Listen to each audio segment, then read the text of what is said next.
Շնորհակալություն մեծարգո պարոն Հասանով, հարգելի գործընկերներ, շնորհակալ եմ քննարկման համար։ Հնչեցին տարբեր հարցադրումներ, որոնք ենթադրում են իմ կողմից մեկնաբանություն, ես դրանց կանրադառնամ, հետո կանրադառնամ ընդհանուր քննարկմանը եւ իմ հետևություններին դրանից։ Եվ այսպես սկսենք Հայաստան խմբակցության մեր գործընկերներից։ Եթե ես ճիշտ եմ հասկանում, պարոն Մեսրոպ Մանուկյանը ինձ մեղադրեց նրա մեջ, որ իմ աները աշխատում է ազգային ժողովում։ Ես ուզում եմ պարոն Մանուկյանին տեղեկացնել, որ նա սխալվում է, իմ աները չի աշխատում ազգային ժողովում։ Ասեմ ավելին, երբ որ իմ աները աշխատում էր ազգային ժողովում, նա իմ աները չէր։ Իսկ երբ որ իմ աներն էր, էլ չէր աշխատում ազգային ժողովում։ Հետևաբար պարզ սիլոգիզմից հետևում է, որ իմ աներ լինելու ընթացքում իմ աները երբևիցե չի աշխատել ազգային ժողովում։ Բայց գիտեք ով է աշխատել եւ աշխատում ազգային ժողովում։ Ձեր կինը, պարոն Մանուկյան։ Եվ ընդ որում սա շատ ընդ որում ես շատ ուրախ եմ, որ ձեր կինը աշխատում ազգային ժողովում եւ նա շարունակելու է աշխատել ազգային ժողովում, նույնիսկ եթե ես կարծում եմ, որ դուք եկաք եւ ինձ զրպարտեցիք այս բարձր ամբիոնից, բայց դա կարևոր չի։ Ձեր կինն է եւ դուք էլ դուք եք։ Բայց համաձայնեք ինչ ասեմ, հետևողականության մի փոքր պակաս կա ձեր խոսքերում։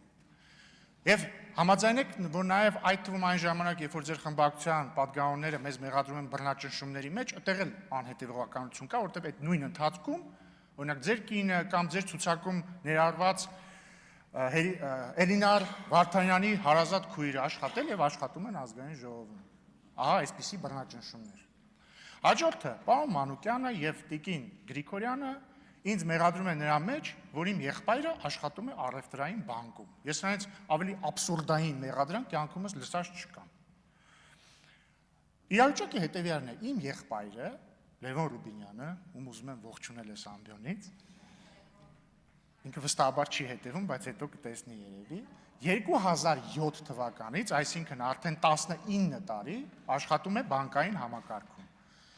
Իմ եղբայրը 2007 թվին էր աշխատում բանկում, 2008 թվին, երբ որ ասում է, որ ԱԱԾ-ից եկան մեր տուն, հորս հրավիրեցին ԱԱԾ 3 ամիս հետ չեկավ։ Այդ ժամանակ, երբ որ պարոն Քոչարյանի հայրը նախագահ էր, պարոն Կարապետյանի հայրը ՀԿ խմբակցության ղեկավար էր, այդ ժամանակ էլ իմ եղբայրը բանկում էր աշխատում։ Մասնագետ, ոնց էր կոչվում, մասնագետ էր։ Վարկային մասնագետ էր 2007 թվականին։ Իմ եղբայրը շարունակում էր աշխատել բանկում 2009 թվականին, 2010 թվականին, 2011 թվականին։ Սերժ Սարգսյանի ամբողջ նախագահության օրոք, երբ որ պարոն Մեսրոպ Մանուկյանը ՀԿ խմբակցության պատգամավոր եւ գեներալ Մանվել Գրիգորյանի օգնականն էր, այդ ժամանակ իմ եղբայրը շարունակում էր աշխատել բանկում։ Եթե բանկն էլ հետաքրքիր ասեմ, գովազ չլինի, բայց Ինեկո բանկում էր աշխատում։ 2017 թվականի դրությամբ, երբ որ ես ընդդիմադիր էի, իմ եղբայրը Ինեկո բանկի գործառնական տնօրենն էր եւ վարչության անդամ։ Եվ ստանում էր ավելի բարձր աշխատավարձ, քան դուք հենց հիմա ստանում եք, տիկին Գրիգորյան։ Հուսով եմ կբարձրանա ձեր աշխատավարձը, բայց երևի էլի չի հասնի այն ժամանակվա իր աշխատավարձին։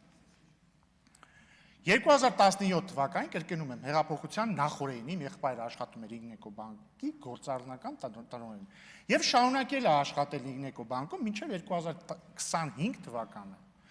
Այդ ընթացքում չի հիմնադրել ոչ մի բիզնես, չի ներառվել որևէ բիզնեսում, շարունակել է աշխատել նույն իր աշխատավայրում, որտեղ աշխատել է 2007 թվականից եւ ամենավերջում զբաղեցնում էր Ինեկո բանկի մանրածախ բիզնեսի տնօրենի պաշտոնը եւ նաեւ վարչության անդամ էր։ Հետո 2025 թվականին մի բանկից տեղափոխվել է մեկ այլ բանկ, որտեղ իդեպ շարունակում է մի խանգարեք ինձ։ Որտեղ իդեպ շարունակում է զբաղեցնել նույն պաշտոնը ներողություն չէ, մանրածախ բիզնեսի տնօրեն եւ վարչության փոխնախագահ։ Հիմա մեղադրանքն ինչու՞մ է, որ իմ եղբայրը աշխատել, մի բանկում աշխատել, հետո գնացել է մյուս բանկ աշխատել, մեղադրանքներն է, որ ահա այն մյուս բանկում եթե 25% մասնակցություն ունի պետությունը, ուրեմն շահի բախում կա, որտեղ բացատրեք ինձ։ Հաջորդը էլի ձեր այդ տարօրինակ տրամաբանության։ Հա իմ եղբայրը 25% պետական մասնակցությամբ առևտրային բանկում է աշխատում, Մեսրոպ Մանուկյանի կինն էլ 100% պետական մասնակցությամբ ազգային ժողովում է աշխատում։ Եվ ո՞րն է ձեր տրամաբանությունը։ Եվ ամենավերջինը, Ժորժ ջան, ամենայն հարգանքով չեմ ուզում ձեզ վիրավորել ոչ մի կերպ, բայց ամոթնել է էլի լավ բան։ Ձեր խմբակցության առաջնորդը եւ իր ընտանիքը իրանցից դատախազությունը պահանջում է որպես ապօրինի գույք բռնագանձել $200 միլիոն։ Պարոն Քոչարյանը, Ռոբերտ Քոչարյանի որդի Լևոն Քոչարյանը,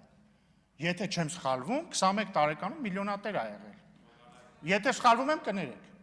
Բայց գիտեմ, որ երիտասարդ տարիքում միլիոնատեր է եղել։ Քավլիցի, ուրախ եմ ձեզ համար։ Բայց միշտ անտրամաբանական է, էլի, որ եկեք գալիս ասում եք, պարոն Ռուբինյան, ինչա ձեր եղբայրը աշխատում բանկում։ Լավ է, այ քեզի բան։ Ընդ որում այդ որ ասում եք, հենց պետական մասնակցություն մտավ սկսեց աշխատել, սխալ եք ասում։ Ամյո բանկում պետական մասնակցությունը սկսել է 2022 թվականին, եղբայրս Ամյո բանկում աշխատում է 2025 թվականից։ Այսքանը ձեր խմբակցության մասին համոռացա, Տիկին Գրիգորյան, գիտեք ինչի չի մասնակցելու ձեր խմբակցությունը քվեարկությանը, որտեղ դուք վստահ չեք, որ քվեարկության ընթացքում չի պարզվի, որ ձեր պատգամավորներից մի քանիսը ինձ են քվեարկելու, այդ թվում դուք։ Հիմա անցնելով Հարգարժան ուժեղ Հայաստան խմբակցությանը։ Տիկին Ղարամանյան, ես ցավում եմ, որ իրոք այդ կեղծ լուրը կրկնում եք կամ գուցե տարընթերցման կարծիք կա, ներողություն էլի։ Այն ընթացքում, երբ որ դուք այս ամբիոնից ինձ ասում եք, որ ես լրագրողների համար նոր սահմանափակումներ եմ մտցրել, ես վրացի նայեցի մեր սիրելի լրագրողներին, բոլորը ասում էին sense, չէ, որովհետև եթե դուք ուշադիր զբոսնեք ազգային ժողովի տարածքով, բոլոր տեղերում կտեսնեք լրագրողներ։ Որևէ նոր սահմանափակում, որևէ չի մտցվել եւ չի մտցվելու։ Հաջորդը պարոն Ֆարմանյանն էր թերևս, ասում էր, ինչու եմ ես օգտագործում Կալուգա քաղաքի անվանումը եւ ինչու եմ օգտագործում օլիգարխ եզրույթը։ Սկսեմ Կալուգա քաղաքից։ Ես փաստ եմ արձանագրում, ես որևէ վիրավորելու, որևէ միտում երբևիցե չեմ ունեցել եւ չեմ էլ ունենալու։ Մարդը ապրել է երկար տարիներ եւ իր գործունեությունը ծավալել է Կալուգայում։ Նույն կերպ, եթե օրինակ ես ձեր կամոք ընտրվեմ ազգային ժողովի նախագահ, եթե ինձ ասեք, օրինակ, չգիտեմ, երրորդ մասցի ազգային ժողովի նախագահ, ես բացարձակ չեմ վիրավորվի դրանից, ասեմ ավելին, իմ հարազատ երրորդ մասցիները իրենց շատ լավ կզգան դրանից։ Դրանց մի մասը ամենայն դեպս։ Ուսման վայրով սխալ կլինի, որովհետև օրինակ, եթե ինձ ասեք Լոնդոնցի ազգային ժողովի նախագահ, դա փաստական սխալ կպարունակի, որովհետև ես Լոնդոնում ապրել եմ 1 տարի, Լոնդոնում չեմ կայացել որպես բիզնեսմեն, էլ ինչ ասեմ, իմ շահերի կենտրոնը Լոնդոնում չի, գրանցումս Լոնդոնում չի, Լոնդոնում անձնագրային գործ չունեմ, որի մեջ գրված է բան մի 6-ի մամուլի կենտրոն։ Նույնն է Լեհաստանում իդեպ։ Հաջորդը հարգելի գործընկերներ, օլիգարխի վերաբերյալ։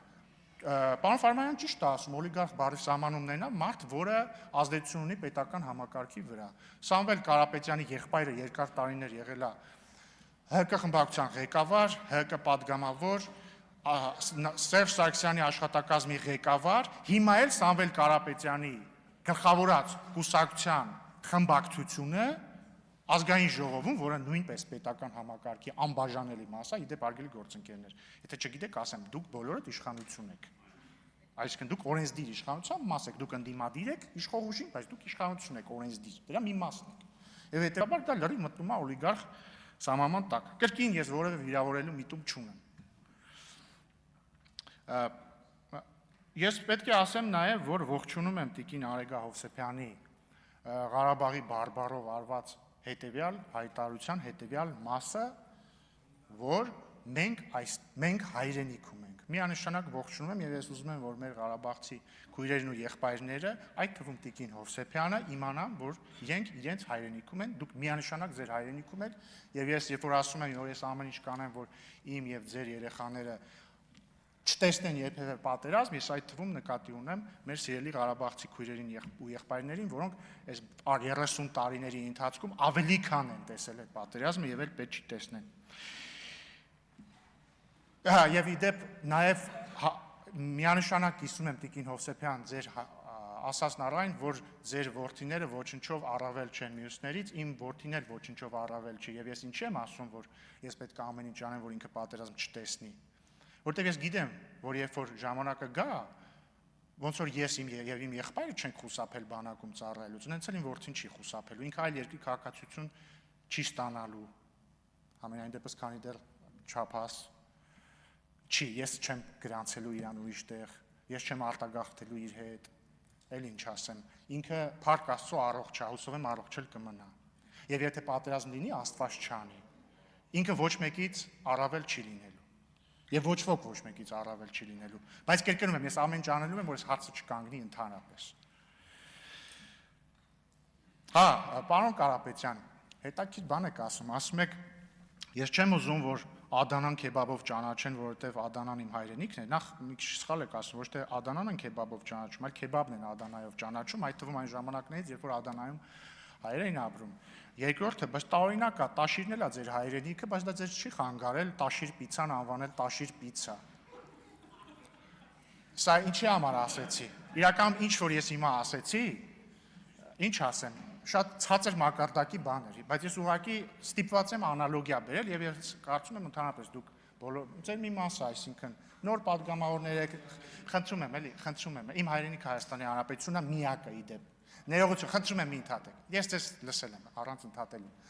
Ընդ որում հարգելի գործընկերներ, ձեզ շատերը երիտասարդ են կամ նոր падգամավոր են, կարևոր է, ես օրինակ կիսվեմ մի բանով։ Ես միշտ ինչ-որ բան որ ասում եմ, սկզբից ինքս մեծ անալիզ եմ անում։ Այս բանը որ ասում եմ, կարող է ես այդ նույնն եմ արել ժամանակին։ Եվ եթե մտածում եմ կարող է տես մեկնաբանել, չեմ ասում։ Հիմա սա ինչ եմ ասում։ Պարոն Գառնիկ Դավթյանի առաջին հարցը ուղղված ինձ, թե արդյոք ես թուրք տեսել եմ Ստամբուլում, քննարկումների առիթ դարձավ եւ մեր պատգամավորները անդրադարձան, տեսա համացանցում է քննարկվում։ Ես ուզում եմ հարգելի գործընկերներ, բոլորիդ կոչ անել ներողամիտ գտնվել, որովհետև պարոն Գառնիկ Դավթյանը երիտասարդ падգամավոր է, նոր падգամավոր է, իր քաղաքական կարիերան իր արժևում է եւ ոչինչ։ Նորմալ է, ես որևէ խնդիր չեմ տեսնում այդ հարցի մեջ։ Ուղղակի պարոն Դավթյան, sense մի հատ ռուսերենում խոսք ասում է, главное в ходе следствия не выйти на самого себя։ Հիմա արդյունքը պարզվեց, որ դուք մասնակցել եք հայ-ադրբեջանական երիտասարդական ինչ-որ հանդիպման, հերիք չի տեսել եք ադրբեջանցի, մի հատ էլ շփվել եք հետները։ Ու ես ուզում եմ ձեզ ասել, որ դրա մեջ ոչ մի վատ բան չկա, պարոն Դավթյանի։ Եվ ձեզ խնդրում եմ, տեսա լրագրողները հարցնում էին, դուք արդարանում եք, պետք չի արդարանալ։ Լավ եք արել։ Դուք որևէ հանցակ չեք գործել, դուք ադրբեջանագետ եք, դուք ուզեցել եք ծանոթանալ Ադրբեջանի հետ որպես պետություն, իրանց հանրության հետ, իմանալ իրանք ինչ են մտածում, դուք որևէ հանցակ չեք գործել։ Եվ նորմալ է, մի արդարացեք դրա համար։ Բայց ամեն դեպքում, խնդրում եմ, ամեն դեպքում վերհիշեք այդ ադրբեջանցիների կանտովքեն, ինչ ձև էր, որտեղ մարդ ես, կարող է պարոն Շիրազ Մանուկյանը հարցնի, կարողանաք պատասխանել։ Ընդհանուր առմամբ, հարգելի գործընկերներ, ես կարծում եմ, որ քննարկումը վատը չէր, եւ ես կարծում եմ, որ ի պատիվ մեզ բոլորիս բավականին բարձր մակարդակ էր քննարկումներում, այսինքն առաջին երկրորդ օրն է եւ այս նիստերի նկարահանումների ժամանակ ոչ մի падգամավոր դեռ չի տուժել եւ դա ողջունելի է։ Եվ բայց պետք է ասեմ, որ եղել են բացառություններ։ Օրինակ, երբ որ ես ասում եմ, չէ, ֆունդամենտալ խնդիրը որն է ցածր որակի խորհրդարանական, ես ասում եմ ֆունդամենտալ խնդիրը ըստ իսենա, որ ընդդիմությունը չի ընդունում ընտրությունների արդյունքները կամ չի ընդունում ժողովրդի ընտրությունը։ Հիմա տարօրինակ զուգադիպությամբ, պարոն Կարապետյան, ձեր խմբակցության անդամներից մեկը, նույն այն անդամը, որը 2018 թվականի Թավշյա հեղափոխությունը անվանում էր թուրք-ադրբեջանական, էլ եկավ այս ամբիոնից, ասաց, որ Հայաստանում կառավարության ղեկավարին Ադրբեջանն է նշանակել, ազգային ժողովի ղեկավարին էլ ուզում է Թուրքիան նշանակի։ Այսինքն սա իմ հանդեպ չի, վիրավորանք։ Սա վիրավորանք է այն 720,000 քաղաքացիների հանդեպ, որոնք քվեարկել են քաղաքացիական պայմանագրին եւ հետեւաբար մանդատ են տվել քաղաքացիական պայմանագրին նշանակել վարչապետ եւ ընտրել ազգային ժողովի նախագահ։ Եվ հիմա ուզում եմ օրինակով ցույց տամ, էլի, ոնց է սա բերում զազրախոսության եւ հայոյախոսության։ Եթե ես, ինչպես ասում էր Տիկին Խամոյանը, զուսպ չլինեի, չէ, ես կարող եի, չէ, գալ հիմա վիրավորված, ինչ են ասել, ասենք, վիրավորել են մեր ընտրողներին։ Ասում են, որ ինձ ուզում է ոչ թե իմ ժողովուրդը միջնորդավորված մեր խմբակցության միջոցով ընտրի ազգային ժողովի նախագահ, այլ ինչ որ օտար երկիր։ Կարող եի, չէ, ասել, բայց մի վարքյան։